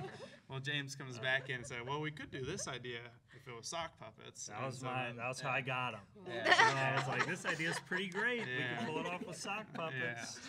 Was he just going around with them, just like, Uh, really enticing everybody? I just, I believed in our crew. I was like, well, you guys are pretty creative. We could make some sock puppets. They wouldn't look completely bad, and they look pretty good. I think they turned out pretty good. But yeah.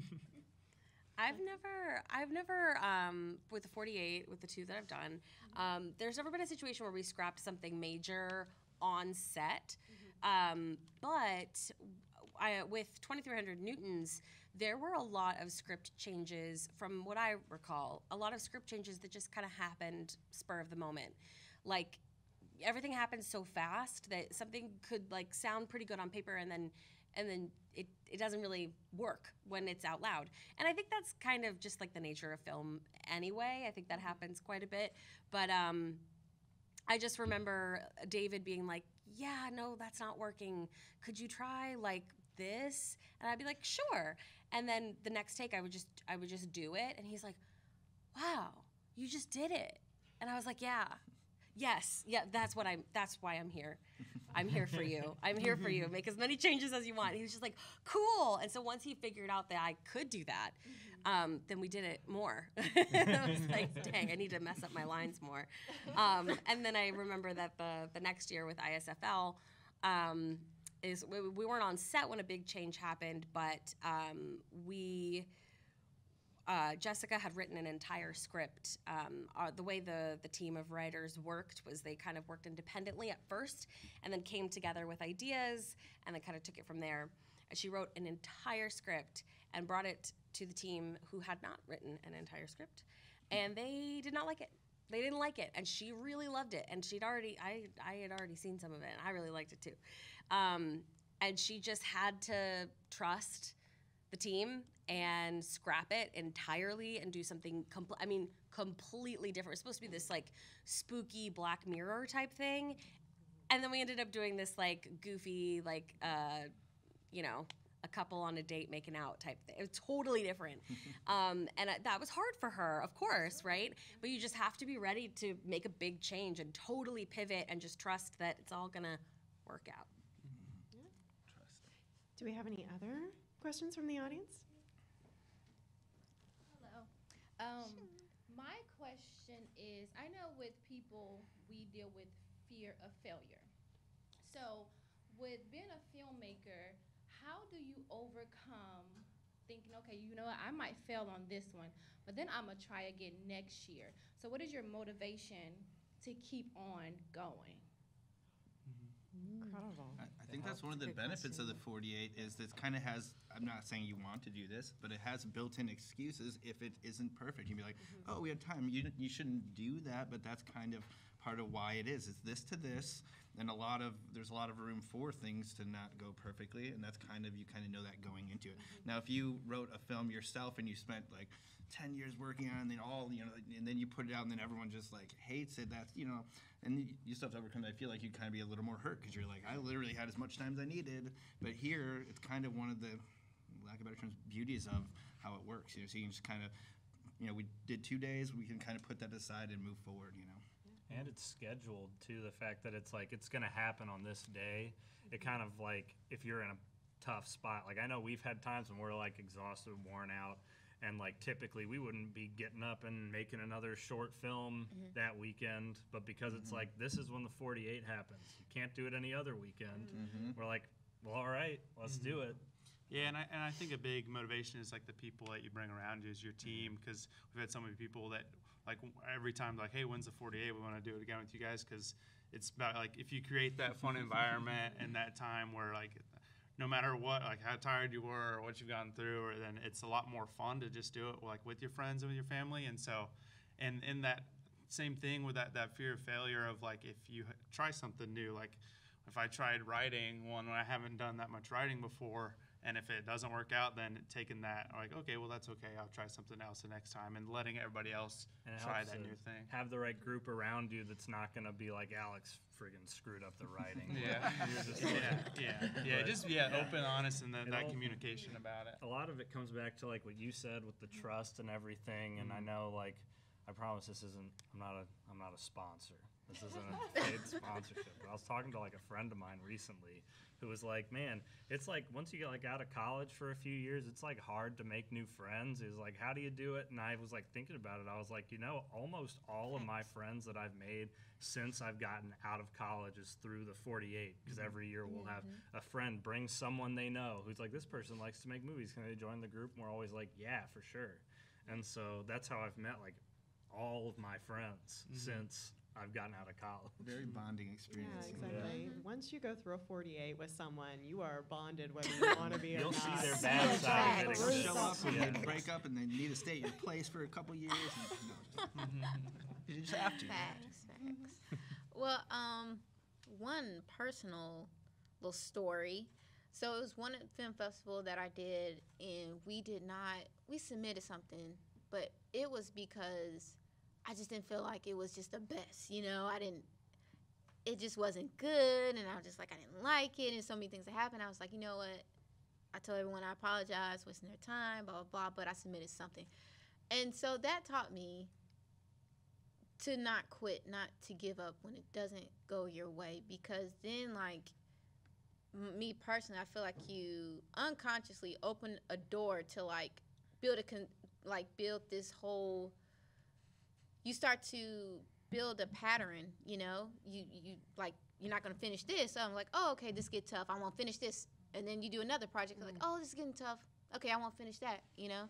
So my motivation would be, you're not perfect. No one's perfect. And I understand, like, every project is not gonna be perfect, but it is, like, so key because you have people's time, you know, that you can't get back. So, you know, respecting people's time and just not giving up, because really you're all like almost there to whatever that is. So just don't give up, because you want to have something to show for. Yeah, something. I love that. As an actor, I have a tendency towards like ego and perfection, and I'm competitive, and it's kind of just like the nature of the beast, and not all actors are like that, but a lot of us are. And so in that way, I'm a great candidate for the 48. I love a competition. I love, like, you know, winning. Like, it's my favorite. But I, you know, I have that, like, negative little monster in my head who's like, you know, well, if it's not perfect, you just shouldn't even try. Like, don't do this. You're going to embarrass yourself. And I have to fight against that all the time. And so just a philosophy of mine in general as a creative is that horrible, like, pit in your stomach feeling when you see people doing what you want to be doing and you want it so bad, and there they are doing it. You don't want to feel that. And so being a part of something, even if you're not winning, even if you're not the best, is so much better than not doing it. And so doing it, right? Done is better than perfect, and some is better than none. And so I would rather be in a really, really shitty 48 film that everyone hates and is like, it was great, than like sitting at home wishing I were making films, you know? And you know, not to be like poster child for the 48, although I would gladly be on a poster for you. But I really love the community that the 48 creates. So not just like your team, but also just all of the teams and the way we come together for the screenings and for the awards, and you know, the way people just kind of like, oh, you're doing the 48, oh, cool. And just, I don't know, I've made so many amazing connections just in the short time that I've been involved with it. And it has had such a huge impact on my friendships. I've made so many friends, and it made a huge impact on my career. I don't know that I would be with my agent right now if it weren't for the 48. I never would have starred in a TV pilot if it weren't for the 48. Like, there are just so many things that I've got to have the opportunity to experience because of the amazing connections I made with wonderful, kind, creative people, and that's all thanks to the 48. And when we were sad that our 2300 Newtons was late, but we were trying to be good sports, and okay, we're gonna go to the screening anyway, and we're gonna go to the award ceremony anyway, we're gonna, you know, be a part of it. I was kind of like, oh, okay, But then the screening, like, was so much fun. It was so much. Everyone was excited. The energy was just buzzing, and everyone was like, "Yeah, your film was great." And it was just like, "Oh, thanks, guys." Like, wow, it made me feel better, and I wasn't even sad anymore. And when I went into the award ceremony knowing I wasn't gonna win shit, I didn't care. I didn't care at all. I was like, I'm just so happy to be here with all these people and to be a part of this with them. It's just a really good vibe. Yeah, the winning and stuff is bonuses, really. It's Totally. just like the whole thing. Like, at what point, too, like, if you're an adult now, you can't be, you remember your kids, you can't be like, hey, you know, ask your partner, hey, do you mind if I have 10 friends over for 2 nights and we have a slumber party? But the 48 kind of has that built in. It's part of what's bonding. Totally. You're all hanging out, you're having ups and downs, your highs and lows, and it's like, so you really just get connected, and then working as a team to overcome stuff. You know, like, it reminds you of those things when you were young, you'd have a few friends over and you're playing games and stuff. There's kind of like part of that. So again, just being nominated or winning is just a bonus to all the rest of how great it is. Agreed. Well, you guys, we probably have time for one more question from the audience, if anybody has one. Sure. So it seems like you guys really lucked out with your teams that you worked with, but what's your suggestions and how do you deal with like ego and people butting heads when you run into that? Like, you can't just kick, or maybe you can just kick someone off, but like it's 48 hours, you know, how do you handle that? I mean, I've definitely known groups that have kicked people out. Thankfully, we haven't really had to. I think typically for me, Alex, and Andy, who are typically like the guys in charge, it takes a lot to get under our skin. Like, we are pretty even-tempered. You got to do a lot to set one of us off. So if someone's got a big ego, it kind of just like bounces off of us a little bit. And we're like, that's fine. You can have your big ego. And yeah, but it is just mainly like about like communication. If it is some sort of thing that is creating a problem, then you have to talk about it and talk about it quick, and not like, because I mean, you know, it is that summer party. A couple people go out to the side, they start gossiping about somebody else that's happened, and then this happened, and all of a sudden, you know, a film's gonna happen, or you're about to shoot a scene, and there's a lot of tension that shouldn't be tension there. And so it's finding it, stopping it first, and definitely just like communicating, like. And then we've definitely dealt with that. When you're getting late, when it's getting late, people are getting tired. It's just like, hey, we've got to talk through this. It's not the end of the world. You're gonna live on the next day, and so it's just really communicating through and that. I think just in general, we've gotten pretty lucky. Just us specifically, I think you bring on the right people, and then when they have a friend they want to bring on, generally, like 9 times out of 10, they'll kind of fit the vibe we got going. Yeah. So I think that's totally it. Like, having, if you haven't worked with them yourself before, having someone that has, so you to vet them to some degree. And if it's someone that hasn't, and you for any reason have hesitation, or you don't know or don't have enough, you try to keep it limited just in case. And if you realize at that point they're doing great, then sometimes those will be the people you bring in. Wow, now they're a bigger part of your team the next time. And one other small tip I'd say, and this is just any form of, if you're leading a team leadership thing, if something happens and you notice tension between either you and someone else, or 2 other people, or just someone's ego, trying to keep it as limited as possible to discuss, it's better. So don't feel reactionary in the moment, because that can cause more problems. You don't like snip at someone or whatever in front of other people. You either pull them aside, or have someone of your core team that's ready to like pull a small group aside to discuss and figure out what needs to happen. Totally. Oh my gosh. So luckily I haven't had to like deal with any of that, because the cast and crew is so amazing. But you know, it's an honor like to work again with my cast and crew, with anybody. Like, even if it's the first time acting, it's an honor. So like, if someone tried, if that was to happen, me personally, absolutely, they would go home. You know, I'm serious. Like, you're not gonna mess up what everyone worked hard for. That's rude. I think that's so disrespectful. So, and then on top of that, you're on time. So it's like babysit or like shoot this scene. Babysit or shoot this scene. I'm gonna shoot this scene and work with what I have, you know?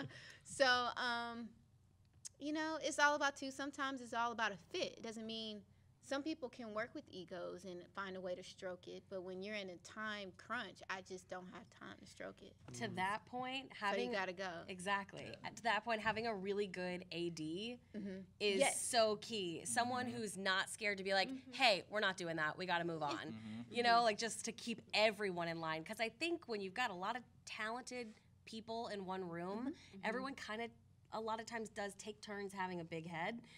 You know, the DP's like, I know best, and then the director's like, I know best, and then I'm like, I know best, but then the AD's like, can you guys all just get to work, please? But ego's good though, in a good way.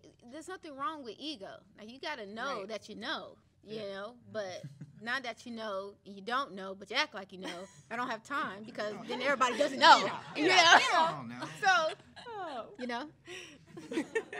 Well said.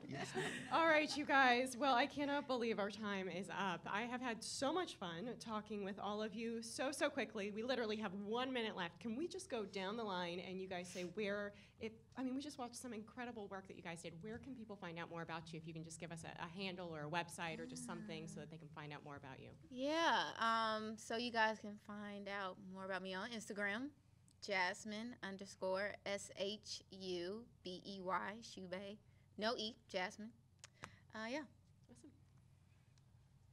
We're just Fools Pajamas on Fools Pajamas Productions, and then it's just foolspajamas.com is our website. But yeah, Instagram, Facebook, FOOLSPAJAMAS. AIM Messenger, MySpace, Tic-Tac-Toe, or whatever the new one is. Yeah, mostly just I'm on Facebook and Instagram stuff too. I'm working on building out a studio space in downtown too. Which I don't know the name for, but my girlfriend and I co-own Delta Apollo Salon, which is a hair salon. So if you want to check that out too, and she works together lots. Yeah, okay. You can find me on Instagram. My handle is my name, Lexi, Lexi, Nimmo, Nimmo. And shameless little self-promotion here. I am looking for a team for the 48. You better promote. So I'm on the hunt because my Jessica Walter moved to LA because she's a big deal. And I'm very happy for her. And I miss her. So yeah, scoop me up. Well, I just want to say thank you again to all of you. Thank you so much for just participating in the 48. Thank you for all of your guidance, your tips, your tricks, all of your positive energy. I love the trust that's been talked about tonight. Thank you. Thank you to our audience. Before we sign off, I want to invite Cameron back up for just a quick second. Oh, he is already He's so here. ready. I just want to say thank you again for myself. I'm Jennifer Bonnier. I'm the Nashville City producer for the 48-Hour Film Project. If you want to learn more about the 48, go to 48hourfilm.com/Nashville. Cameron, take it away. Let's give it up one more time for our filmmakers, everybody. And once again, I am Cameron McCaslin for the NECAT Network. I just want to take a moment to thank our sponsors tonight who basically took care of everything that you're seeing here in the studio and is paying for everyone's drinks tonight. So that's the Back to Cuba Cafe, Dog and Duck, East Nashville Beer Works, Jin Lin, Paz Communications, Shauna Lynn Brandmeier, and Tyler Pittman. Let's give it up for all of them. We also want to thank the DeGoff Family Foundation for our ongoing patronage of We Foster Film, which is our program here at NECAT to sponsor events like this and to talk to filmmakers and give them space where they can make things. Again, NECAT is a place where we are trying to help filmmakers here in Nashville make their thing. So anyone that's in this room tonight or anyone that's home watching, if you want to make film or television and you're looking for your first start, visit us at necatnetwork.org. You can get signed up for a class. We have a class every month. Once you take that class, you can use this beautiful studio space, all these cameras and all this equipment. We also have equipment to check out, cameras, lights, sound packages, things like that, at next to no cost to anyone. Our whole goal here is to make independent film and television happen. We're here for free speech. Doesn't matter what your race, religion, sexual orientation, creed is. I tell people all the time, my desk is Switzerland. I am here for everybody. We want you making stuff here, and we want to support you in how you do that.